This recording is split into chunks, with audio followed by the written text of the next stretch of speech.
I've known Dick Cheney through Gerald Ford since 1975.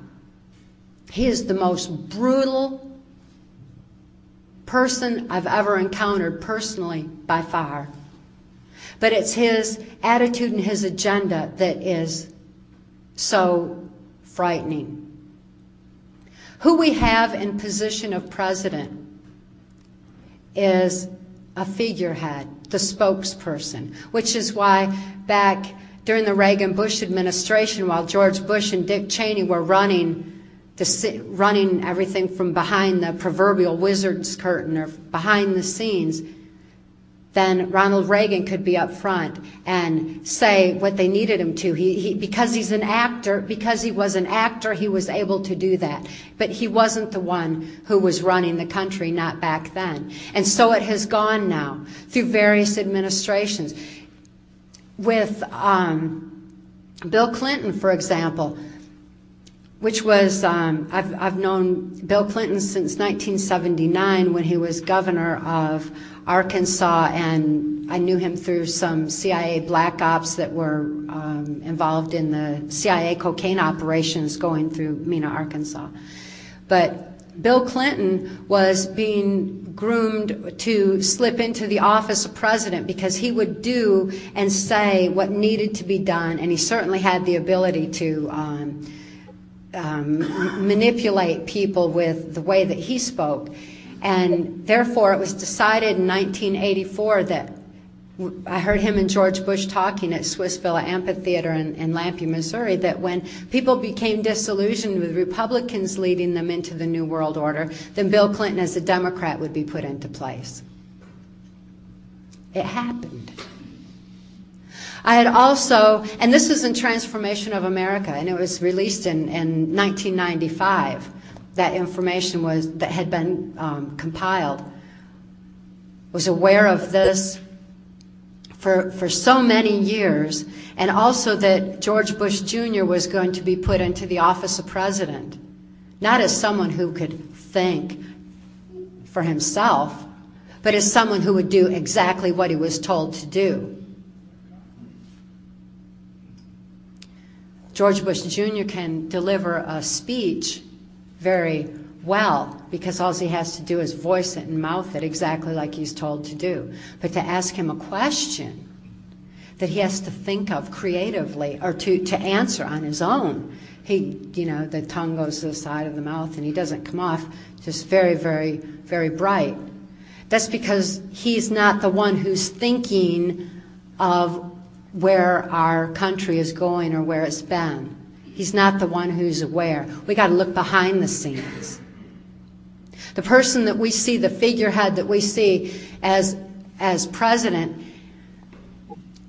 is not the one that's in control, and the next one's not likely to be either. And I believe that's why that Schwarzenegger's being groomed accordingly, because he too is an actor and he can voice and say whatever he's told to do as well. This is coming unless we wake up and wise up.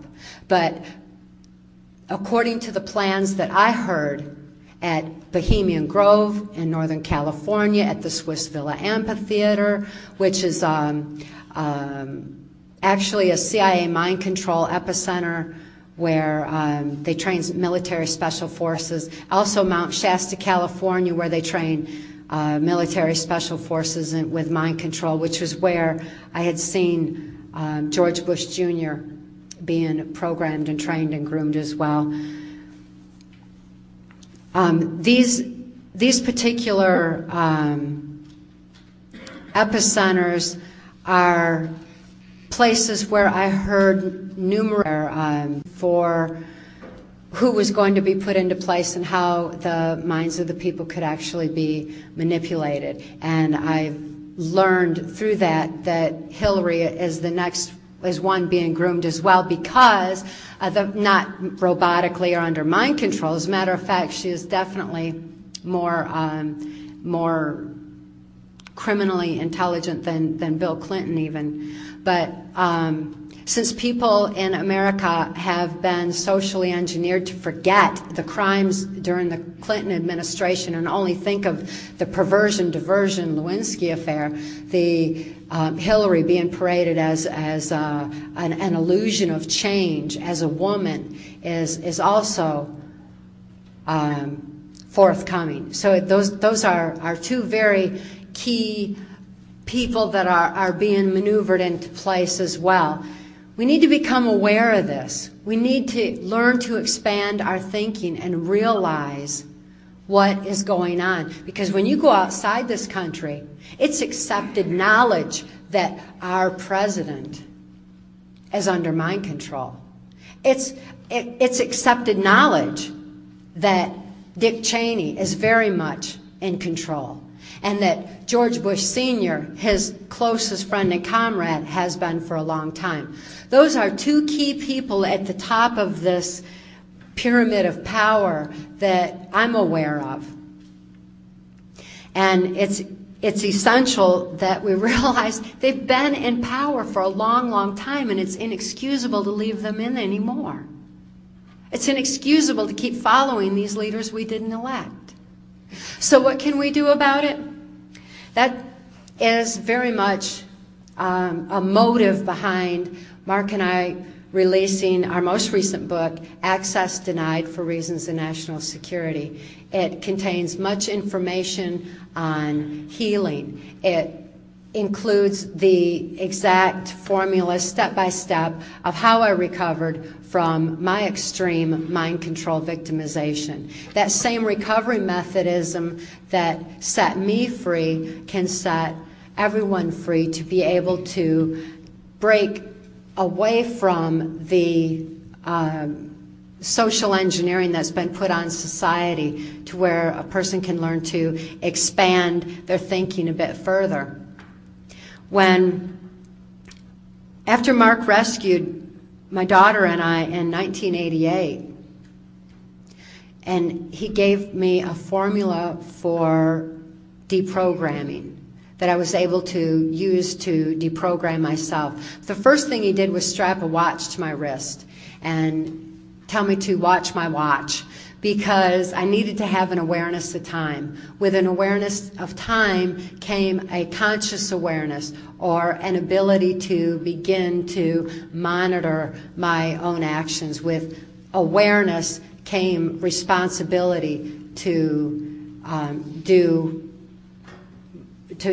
follow my own will. But I know from personal experience that without free thought, there's no free will. And without free will, there's no soul expression. Just like I mentioned how my spirit had taken flight to that safe, loving place that was just so removed while my body was tortured to carry out the will of others.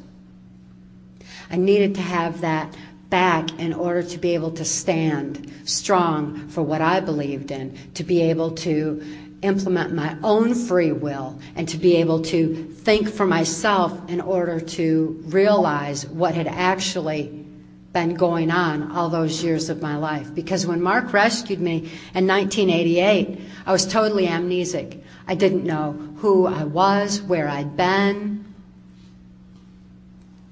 I didn't know how old I was, what year it was, until I began remembering what had happened. And because I felt safe for the first time in my life, and because I felt love, I was having memory flashes that were just flashing on my mind constantly, much the same way that people who are sexually abused oftentimes have those memories begin to break right around age 30, because our bodies have numerous changes that are going on at that time, where the neuron pathways of the brain begin to change and memories begin to come forward. So with a combination of being safe for the first time, and the combination of love, and the fact that I was turning 30 and was having these memory flashes, I needed to begin to remember and piece together my own life, what had happened.